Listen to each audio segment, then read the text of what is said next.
ચાલી રહેલી યુદ્ધ જેવી પરિસ્થિતિની અસર હવે હોટલ ઉદ્યોગ પર પણ જોવા મળી રહી છે। ખાસ કરીને બોટલની અછત સર્જાતા હોટલ સંચાલકો મુશ્કેલીમાં મુકાયા છે।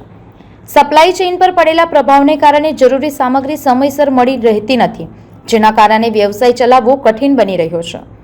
હોટલ સંચાલકોનું કહેવું છે કે હાલ પરિસ્થિતિ યથાવત રહી તો સ્ટાફમાં ઘટાડો કરવાની નોબત આવી શકે છે। વધુમાં જો અછત લાંબા સમય સુધી ચાલે તો કેટલીક હોટલોને બંધ કરવાની ફરજ પડી શકે છે।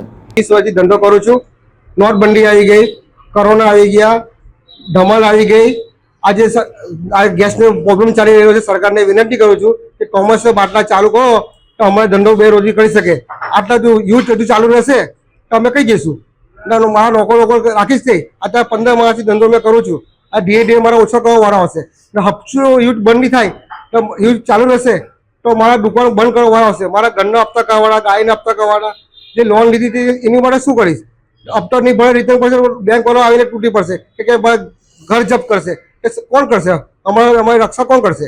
એટલે સરકારને વિનંતી કરું છું જેમ બને તેમ કોમર્શિયલ બાટલાનું ચાલુ કરો એવી તમારી વિનંતી છે। હમણાં 2000-2500 બોટલ લાવું છું, એ માંડ મળે છે, મળતા નથી। જેમ કે એક ધંધો બંધ કર્યો છે, ધંધો ચાલુ છે।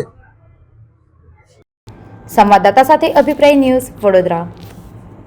આવા જ વધુ સમાચારો જોવા માટે સબસ્ક્રાઇબ કરો અમારી યુટ્યુબ ચેનલને અને જોડાયેલા રહો ફેસબુક, ઇન્સ્ટાગ્રામ અને ટ્વિટર પર।